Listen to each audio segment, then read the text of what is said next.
Hello and welcome to the Index Investor. Passive investing is simple, but matching it to your actual life goals is where the real skill lies. So today on Index Investor, we're joined by Mukesh Kochar. He's co-national head wealth at AUM Capital. We'll explore if passive funds can be used not just for long-term wealth creation, but for short-term needs, medium-term plans, and everything in between. Welcome, Mukesh. Thank you very much, Vidya. Thank you very much. Passive investing, it's usually seen as a long term strategy, but can index funds also fit short and medium term goals? Yes, absolutely. Passive investing is all about predictable outcome. Basically, you know what is the underlying asset, what kind of investment you are doing, and compared to active investment, you always know what can be the outcome. You can be the closer to the outcome, basically, compared to what in active investing, basically. So in that sense, and over the last 4 5 years, I think more product has evolved around the indexing kind of. There are industries all about working together to evolve new products in the market. I'm also in touch with many product guys who come to us and take ideas with what is good to what is the investor need and how we can create a product around that need, basically. So we have seen that many even government securities in ETFs, many bond ETFs, short-term index ETFs, long-term ETFs. On the debt side also, we are talking about equity, but even in that side also, there are a lot of innovation has been done in the last few years, and lot of options are there. So for short-term investments, you cannot take risks like equity. Right. Because that is very volatile. For 1 2 years, you can go for debt only, and in that particularly that there are a lot of options which can offer for you can go for a liquid beast for immediate requirement of your funds. You can go for maybe short-term debt option, kind of Bharat bond option, which has different maturities, and you can opt for which maturity you're looking for, basically. So there are a lot of options. So definitely short term is there, and even for medium term, you have more room to go towards some portion, maybe towards equity. In that case also, you can align your because you cannot take much risk, so you can go for a maybe large cap oriented equity index fund, maybe Nifty or top 100 kind of index, so that you can balance between debt and equity, and the outcome can be more predictable towards your goal, basically. Right. So predictable outcome is the key word here. Now, uh, different goals, they carry different levels of risk. So how can investors combine equity and debt index funds to match their asset allocation to each goal? Yeah, you rightly said that different goal has different kind of time horizon, different kind of risk appetite, different kind of uh, basically you can divide your goal between long term and short term. Whatever is goal you have, you can the few simple thing you have to do, basically. You have to define your goal. You have to identify what kind you're looking at in terms of index, maybe debt and equity. And for definitely for longer term goals, you can rely more on equities oriented ETFs, and for shorter term, definitely. But there's very important thing which you have to do is initially you can keep your equity on the higher side through maybe Nifty ETF or maybe some mid cap or maybe momentum. You can choose a combination of a few things over there, and towards the end of maybe when your goal nears the maybe around maybe 1 or 2 year remaining for the goal achievement, you can just realign your portfolio, or maybe you can do this gradually also over a period of time, and you can reduce your debt equity and move towards equity. Because in last year you have to be in debt only. You have to be very sure that this fund cannot go down from here, and I have to uh, reach where I am. So sometime your risk appetite increases at that point of time after a few years, because you are when you're dreaming a goal now, and after 5 years your risk appetite increases. There might be certain change in your financials. You can increase your risk also in that scenario, but it depends on different people, different goal, different your that scenario which you are into at that point of time. So depending on that, you can just align your equity and debt mix, basically.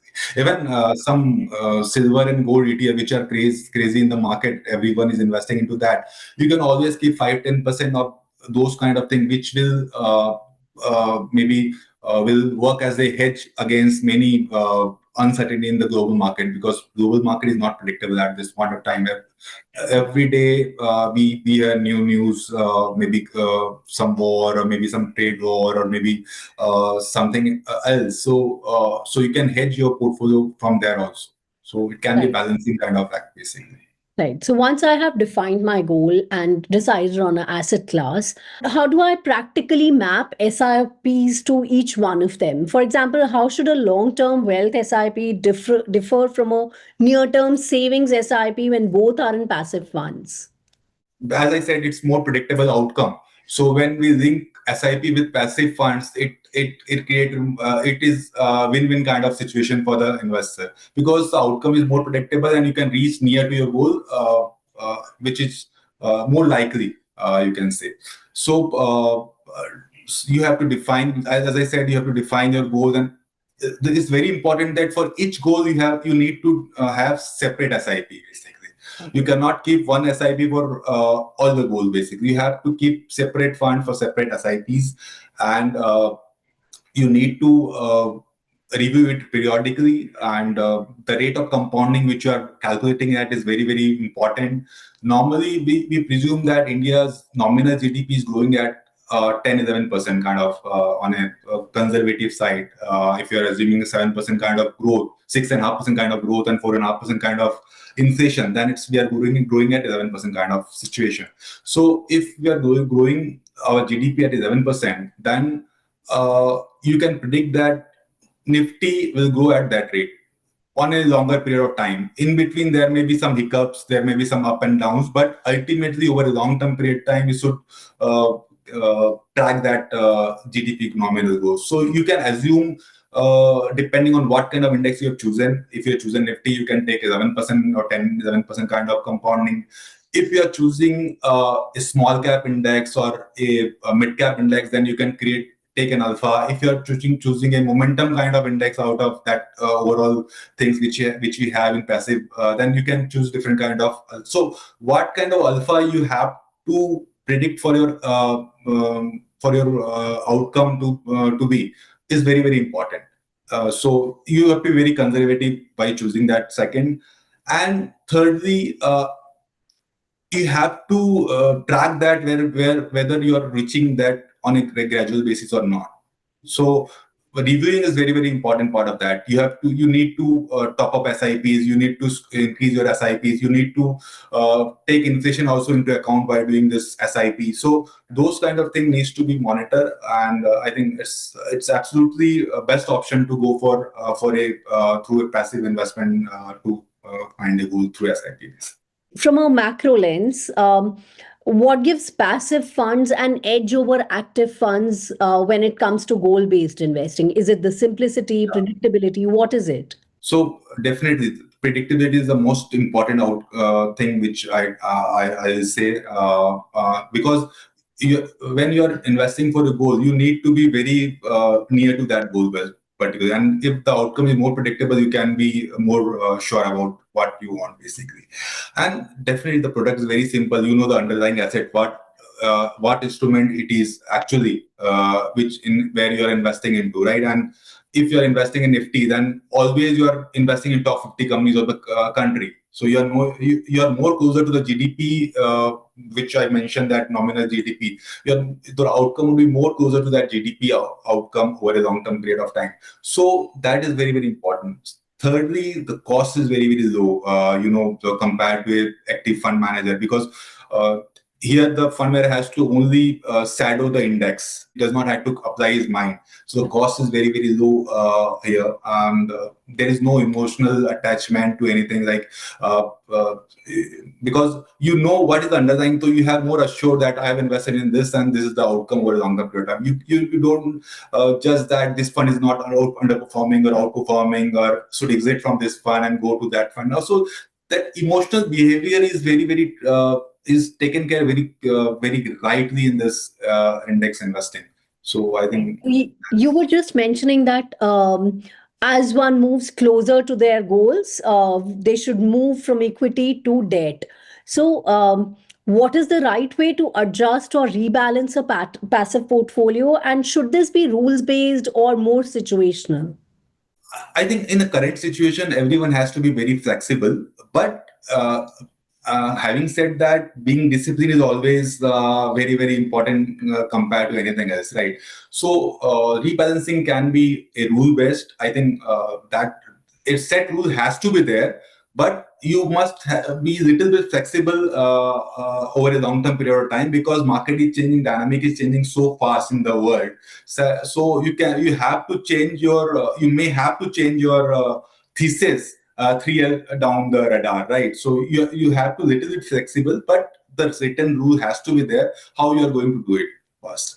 Secondly, the rebalancing can be periodically. Someone may review it annually or financial year wise, or it can be a threshold kind of situation where you decide that suppose my equity and debt allocation is 60/40, and if it goes beyond 10% either side, I will rebalance it. So that kind of situation is more, I think, desirable because you are always investing more in underperformed assets, so your outcome can be more better in future, and you are booking also profit when it's outperforming like anything. So you are balancing out everything in this situation. And thirdly, 100% when you are reaching your goal, closer to your goal, basically you need to shift your equity towards debt. So that is the rebalancing is required at the end of the closer to the end of your goal, basically. You were mentioning that one should have multiple SIPs tied to each goal. So for each goal, you should have one separate SIP running. So when someone is using multiple passive funds for multiple goals, what is a sensible way to track progress without getting overwhelmed? Nowadays, I think a lot of good thing has emerged where you can track your goal. There are platforms like we have created a platform like Om Sampan, which is capable of doing this. And there are a lot of more platform in the world. Anybody can Google and can find that option and track that. Otherwise, a simple thing everybody knows Excel, and simple an Excel sheet or dashboard can be created where the name of the goal is there, timeline is there, amount it is there, SIP amount is there.